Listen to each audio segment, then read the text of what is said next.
Tangin tayo dito sa concert, lintik na concert 'to. Ay naka meron akong dalawang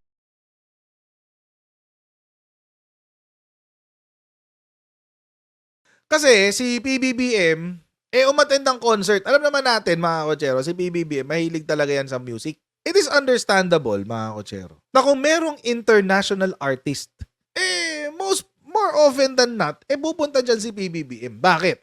Ganun kasi yun. Kapag pag gusto mo talaga yung banda, pupuntahan mo talaga. Gagawa mo ng paraan. So, kasi minsan lang naman sila mapapadaan. Being a president,